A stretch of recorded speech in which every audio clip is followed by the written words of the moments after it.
Hey guys, it's me, Mrs. Z.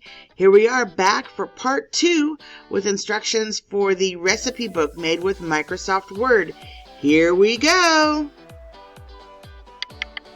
We left off in our last video after we made the table of contents. The next thing we need to do is start typing in the instructions. And so each recipe is going to go on one sheet of paper. So when we're done with this page, we're going to go to Insert, Page Break. So we've started a new page. I actually had a page break in there already. So we're going to start a new page. And we are going to type in the information for our recipes. It says, be consistent with the fonts and sizes of your recipes. Try to use a 24 to 36 point font for titles and 10 to 12 for actual recipes. Titles should be bolded. Recipes should include ingredients with measurements and preparation cooking instructions. The hint here is to refer to the apple pie recipe assignment and be sure to also include a picture. So here we go.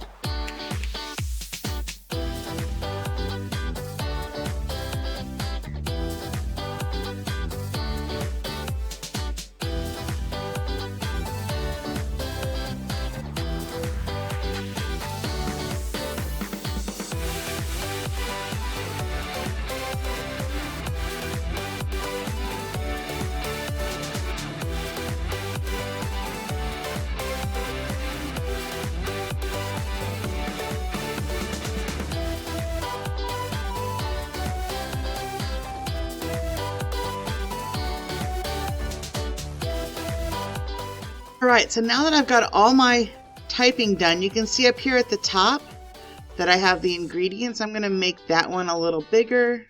And then I have my headings here, and I went through and I added my bullet points.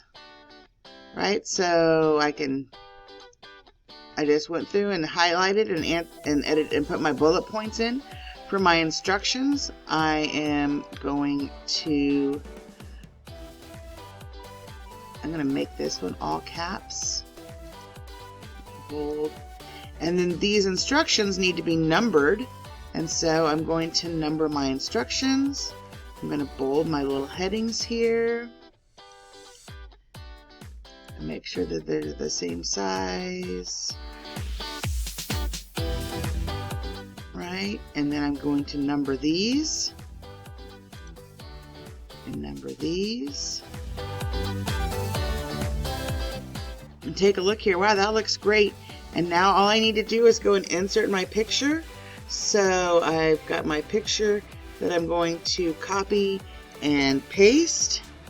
Right here, I'm going to change my settings so that it's in front of text and fixed position on page. And then I can just put my picture where I want on my page. And that is one recipe right there. And so you're going to add 10 of these to your book. And each time at the end of your page, you're going to click Insert, Page Break. And then you're going to start with your next recipe. That's all I've got for this lesson. And watch for the next one for how we're going to finish up this book and put everything together. Thanks. Have a great day. We'll see you later. Bye-bye.